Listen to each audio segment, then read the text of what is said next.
Hello everyone, कैसे हैं आप सब। मेरा नाम है आनंद। आप देख रहे हैं दी सिलेक्शन पॉइंट। आज की वीडियो के अंदर हम जो वीडियो री एग्ज़ाम को हमने टारगेट किया था उसको लेकर, आपको पता होगा मैंने आपसे कहा था कि हम आपको लगभग लगभग 50 से 60 ऐसे ही इम्पोर्टेंट क्लासेस करवा देंगे।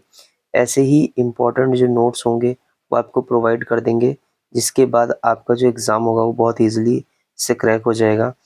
तो सबसे पहले ये क्लास सभी परीक्षाओं के लिए महत्वपूर्ण है, तो किसी भी परीक्षा को आप देने जा रहे हैं तो डाउट मत करिए। कम से कम 2 मार्क्स यहाँ से आपके क्लियर हो जाएँगे, ठीक है ना? उसके बाद अगर इस क्लास की आप पीडीएफ चाहते हैं, अगर कोई भी आप में से इस क्लास की पीडीएफ चाहता है, तो उसको हमारा टेलीग्राम चैनल जॉइन करना होगा, द सिलेक्शन पॉइंट। हमारे 2 टेलीग्राम चैनल हैं, एक डिस्कशन ग्रुप है, जहाँ आप सभी अपने दूसरे भाई-बहनों के साथ डिस्कशन कर सकते हैं, और अगर कोई जानकारी चाहते हैं तो वीडियो के कमेंट सेक्शन में बात कर सकते हैं। चलते हैं। तो आज का जो हमारा टॉपिक है वो है पंचवर्षीय योजनाएं। आप सभी को अगर पता होगा कि पंचवर्षीय योजनाओं से जो क्वेश्चन है कि उनकी थीम क्या होती है, बहुत पूछा जाता है, ठीक है। और भी कई सारी चीज़ें पूछी जाती हैं। तो देखिए, हमारी जो पहली पंचवर्षीय योजना है वो आई थी 1951 से 55 में। अगर बात की जाए कब आरंभ हुई थी, तो 1 अप्रैल 1951 से आरंभ हुई थी। पंचवर्षीय योजनाओं की जो तिथियां होती हैं वो महत्वपूर्ण नहीं होती हैं। अब ये पहली जो पंचवर्षीय योजना थी ये किस पर आधारित थी, तो ये डोमर समृद्धि मॉडल पर आधारित थी। डोमर, देखो, कोई भी पंचवर्षीय योजना जैसे डायरेक्टली नहीं आती है, मतलब ऐसा होता था कि किसके आधार पर उसमें चीजें लागू की गई, ये पूछा जाता है। तो सबका इंपॉर्टेंट नहीं है, जिनका इंपॉर्टेंट है वो डिस्कस करेंगे। उसके बाद जहाँ से आपको प्रश्न मिलता है पेपर के अंदर, वो हिस्सा होता है कि उसने प्राथमिकता क्या था, इसकी उसका उद्देश्य क्या था।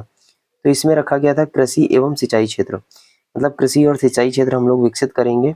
उसके बाद इसी योजना के अंतर्गत 1952 में सामुदायिक विकास कार्यक्रम की शुरुआत की गई। 1953 में राष्ट्रीय प्रसार सेवा की शुरुआत की गई। आगे चलते हैं, द्वितीय पंचवर्षीय योजना को देखते हैं। द्वितीय पंचवर्षीय योजना का जो टाइम था वो था 1956 से 1961 के बीच। उसके बाद अगर बात करी जाए तिथि, तो तिथि निश्चित नहीं है, अब किसी के हम तिथि के बारे में नहीं पढ़ेंगे। ये पीसी महालनोबिस मॉडल पर आधारित थी। इसमें किस बारे में बात की गई, इसका जो उद्देश्य था वो था भारी उद्योगों को बढ़ावा देना। ध्यान रखेंगे, यहाँ से एक प्रश्न और पूछा जाता है, खादी ग्रामोद्योग की स्थापना किस पंचवर्षीय योजना के समय पर हुई थी, तो 1956 में हुई थी, तो इसका मतलब द्वितीय पंचवर्षीय योजना था। उसके बाद राउरकेला, भिलाई, दुर्गापुर, झांसी में इसी पंचवर्षीय योजना की वजह से भारी उद्योगों का विकसित किया गया था। अगला था हमारा तीसरी पंचवर्षीय योजना। तीसरी पंचवर्षीय योजना 1961 से 66 के बीच में चली थी। इसकी जो प्राथमिकता थी वो आत्मनिर्भरता एवं स्वतः स्फूर्तिवान थी। इस समय पर भारत और चीन का युद्ध हुआ था, भारत और पाकिस्तान का युद्ध हुआ था, भारत में सूखा पड़ा था 65-66 के बीच, ठीक है ना। इसीलिए ये माना जाता है कि ये योजना असफल रही, इसी वजह से ये आपके लिए ज्यादा इंपॉर्टेंट हो जाती है। अगला है कि रुपये का अवमूल्यन भी हुआ था इस टाइम पर। देखो, रुपये का अवमूल्यन भी हुआ था, इसलिए ये योजना भी आपके लिए ज्यादा इंपॉर्टेंट है, ठीक है। सो आई होप कि आप लोग इस चीज को समझेंगे। और एक चीज ध्यान रखिएगा, इसको सिर्फ ऐसे ही नहीं पढ़ना है, नोट्स बना लो इनके जितनी जल्दी हो सकते हैं। उसके बाद तीसरी पंचवर्षीय योजना के बाद हमारे पास 3 वार्षिक योजनाएं आई थी 1966 से 69 के बीच। तो ये पहला ब्रेक लगा था पंचवर्षीय योजनाओं पर, ठीक है ना। तो 1969 में नारीमन समिति की सिफारिश पर लीड बैंक योजना की शुरुआत की गई थी। पूछा भी जाता है कि डिस्ट्रिक्ट की एक लीड बैंक होती है, उसकी शुरुआत कब की गई थी, 1969 में। और समिति पूछी जाती है तो नारीमन समिति। इस समय कृषि पर विशेष बल दिया गया। 1966-67 में कृषि में हरित क्रांति की शुरुआत हुई। आपसे पूछा जाएगा कि हरित क्रांति की शुरुआत किस पंचवर्षीय पर हुई, तो कोई पंचवर्षीय नहीं थी, वार्षिक प्लान चल रहे थे जब ये लागू किया गया था।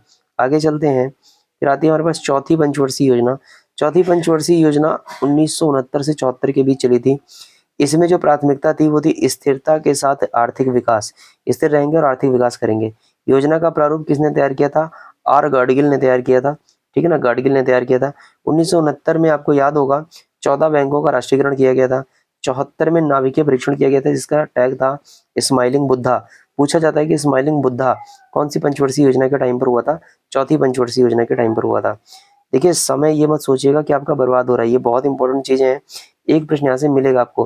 पांचवी पंचवर्षीय योजना 1974 से 79 के बीच में आई थी। इसकी जो प्राथमिकता थी गरीबी उन्मूलन के साथ आत्मनिर्भरता, इसीलिए ये ज्यादा इंपॉर्टेंट हो जाती है, क्योंकि गरीबी उन्मूलन से क्वेश्चन पूछे जाते हैं पेपर के अंदर। फिर था कि जनता सरकार ने इसे समय से पहले बंद कर दिया 1978। फिर से एक प्रश्न बना किस योजना को पहले बंद किया गया समय से? क्यों बंद किया गया? क्योंकि सरकार बदल गई थी। 2 अक्टूबर 1975 को क्षेत्रीय ग्रामीण बैंकों की शुरुआत की गई, ये भी इसी टाइम पर हुआ। 70-78 में काम के बदले अनाज कार्यक्रम शुरू किया गया और राजस्थान में अंत्योदय योजना की शुरुआत की गई। ये सारे के सारे इसी से जुड़े हुए फैक्ट हैं। ठीक है, आगे चलते हैं। अगला है अनवरत योजना। आपसे पूछा जाएगा कि बताइए अनवरत योजना किस योजना के बाद आई थी? ये प्रश्न डायरेक्टली पूछा जाता है। तो देखो, ये रही हमारी पांचवी पंचवर्षीय योजना। तो जो अनवरत योजना आई थी वो किसके बाद आई थी? पांचवी पंचवर्षीय योजना के बाद आई थी। ठीक है, तो पांचवी पंचवर्षीय योजना हमारी आई थी 1978 से 80 के बीच। जनता सरकार द्वारा पांचवी योजना 1 वर्ष पहले समाप्त कर दी गई। 1 अप्रैल 1978 को अनवरत योजना पेश की गई। 1979 में ग्रामीण युवा स्वरोजगार प्रशिक्षण कार्यक्रम ट्राइसेम पूछा जाता है पेपर में, कब लागू किया गया था? 1979 में, जिसको बाद में स्वर्ण जयंती ग्राम स्वरोजगार योजना में परिवर्तित कर दिया गया था, मिला दिया गया था उसमें। तो फिर आगे चलते हैं। आगे हमारी छठी पंचवर्षीय योजना। छठी पंचवर्षीय योजना 1980 से 85 तक चली थी। इसमें प्राथमिकता गरीबी निवारण और रोजगार सृजन पर बल। देखो, इनको कहीं लिख लो, ये बड़ी इंपॉर्टेंट है, ये पूछा जाता है। इसी समय पर गरीबी के निर्देशांक जारी किए गए थे कि अगर कोई ग्रामीण क्षेत्र में रहता है तो उसे 2400 कैलोरी, और अगर कोई शहरी क्षेत्र का है तो उसे 2100 कैलोरी मिलनी चाहिए। 1980 में 6 बैंकों का फिर से राष्ट्रीयकरण किया गया। 12 जुलाई 1982 पेपर का बहुत फेवरेट क्वेश्चन, नाबार्ड की स्थापना की गई। ठीक है ना, उसके बाद 1982 में ही एग्जिम बैंक की भी स्थापना की गई। ये हम आपको एक अलग से टॉपिक करवाएंगे जिसमें किसकी किसकी स्थापना कब हुई ये आपको बताया जाएगा। सातवीं पंचवर्षीय योजना की बात करें 1985 से 90 तक चली। प्राथमिकता कृषि विकास से प्रेरित समृद्धि रणनीति। देखो, ये जो इनकी सातवीं पंचवर्षीय या आठवीं की, इनके इतने ज्यादा इंपॉर्टेंट नहीं है, लेकिन मैंने लिखवा दिया है क्योंकि पेपर में पूछे जाते हैं। 1986 में स्पीड पोस्ट की शुरुआत की गई भारत में, डाक विभाग में। 88 में भारत में सेवी की स्थापना की गई। अप्रैल 1989 में जवाहर रोजगार योजना और सितंबर 1989 में नेहरू रोजगार योजना शुरू की गई। आपसे प्रश्न कैसे पूछेगा कि बताइए स्पीड पोस्ट योजना की शुरुआत किस पंचवर्षीय योजना के दौरान की गई? तो आप बता देंगे तो भैया 86 में हुई थी, इसलिए सातवीं पंचवर्षीय योजना है। इस तरीके से चीजों को पढ़िए। प्रोफेसर राजकृष्णन ने सातवीं योजना को हिंदू वृद्धि दर के रूप में वर्णित किया। पेपर में डायरेक्टली क्वेश्चन आएगा, बताओ हिंदू वृद्धि दर की बात किस योजना में कही गई? सातवीं पंचवर्षीय योजना में की गई। आगे चलते हैं, अगला प्रश्न है हमारा आठवीं पंचवर्षीय योजना। आठवीं पंचवर्षीय योजना चली थी 1992 से 97।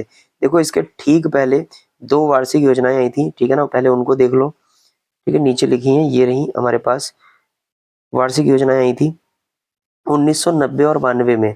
तो राजनीतिक अस्थिरता के कारण पंचवर्षीय योजना को फिर से रोका गया और लघु उद्योग विकास के लिए 1990 में SIDBI small industrial development bank की स्थापना की गई।